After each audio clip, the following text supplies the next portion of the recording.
When you look back at NBA history, there are stars and there are stories. And then there are stars with stories so complex, so emotional that they leave you wondering what could have been. Grant Hill is one of those stars, a generational talent, a model teammate, a player with Hall of Fame skills, and a Hall of Fame heart.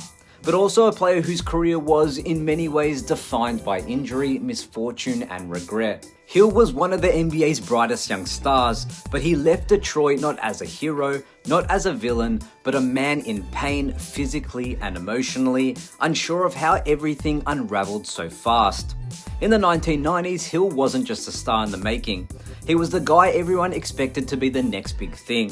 He had the commercials, the highlight reels, the respect of veterans and fans alike. And then, almost in an instant, it all changed. In 1994, the Detroit Pistons were in transition. The bad boys era was done, Isaiah Thomas had retired, Joe Dumars was aging, Dennis Rodman was already on his way out. Detroit needed a new face, a new direction. And with the third overall pick in the 94 draft, they found it in Grant Hill. With the third pick in the 1994 NBA draft, the Detroit Pistons select Grant Hill from Duke University.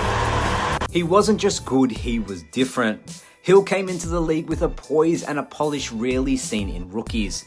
Coming out of Duke, he already had a national championship, national exposure, and the maturity of a 10-year vet.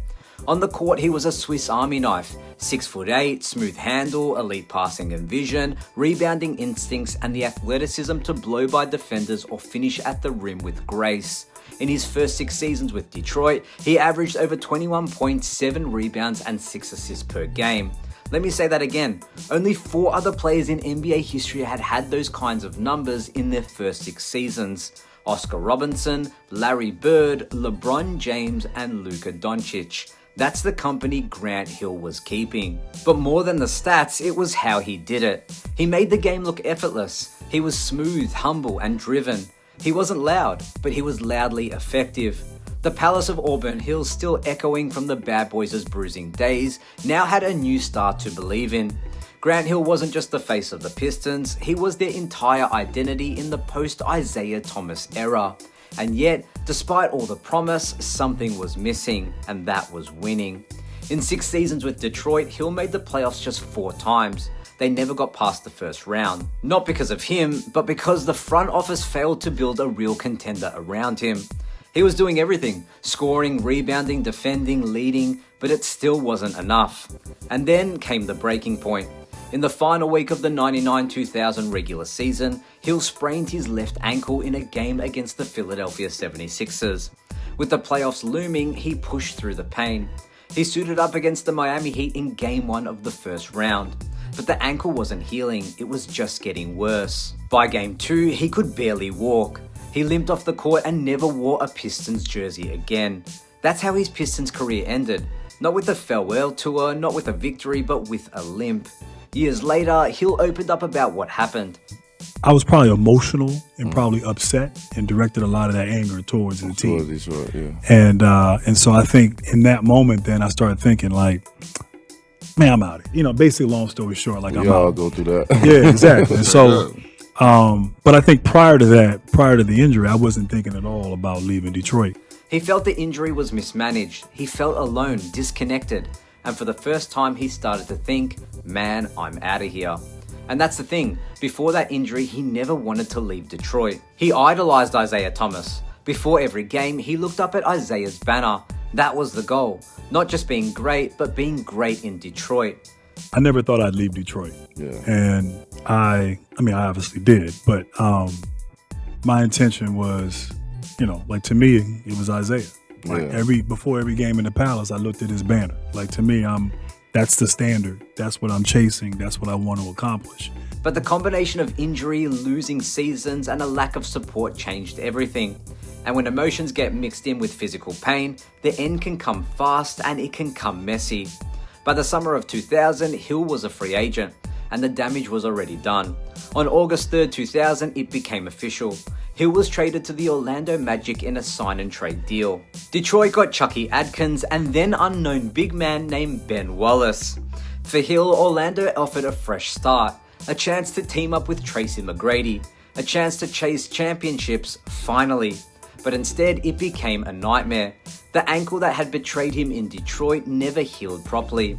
Injuries plagued his time in Orlando as well. In his first 4 seasons with the Magic, he played a total of 47 games. His most games in a season for Orlando, 67. A far cry from the superstar who once played 80 plus games multiple times in Detroit. He was dubbed the next Michael Jordan, but now he couldn't even stay on the court. It was painful to watch, because Hill wasn't just talented, he was loved.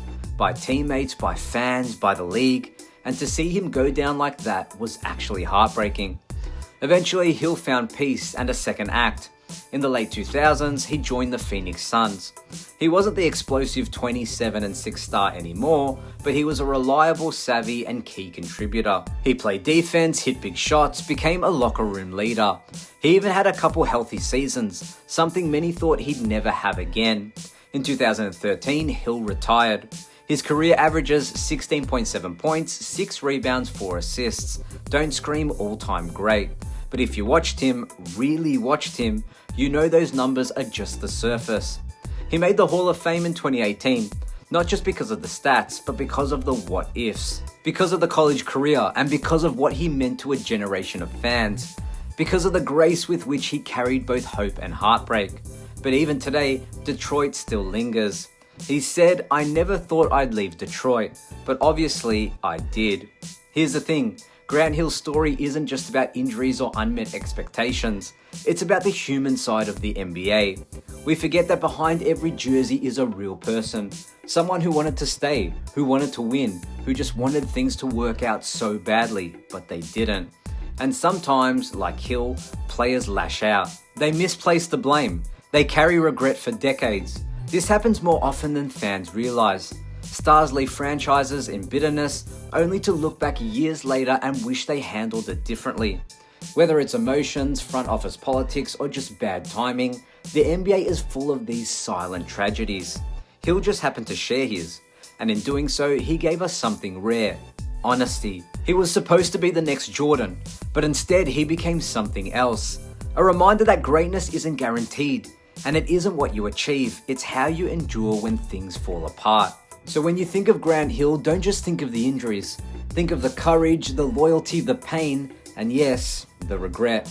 Because sometimes the most powerful legacies are the ones that almost happened. But let me know what you guys think. Was Grant Hill's story more tragic than people remember? Should he have stayed in Detroit? Or was he justified in looking for a fresh start? Drop your thoughts in the comments because we read all of them. And if you want more deep dive stories like this, hit that subscribe button. We may have recently hit 100k subs, but we're just getting started. I'm Damian Peters, this is Basketball Network, and we'll see you in the next one.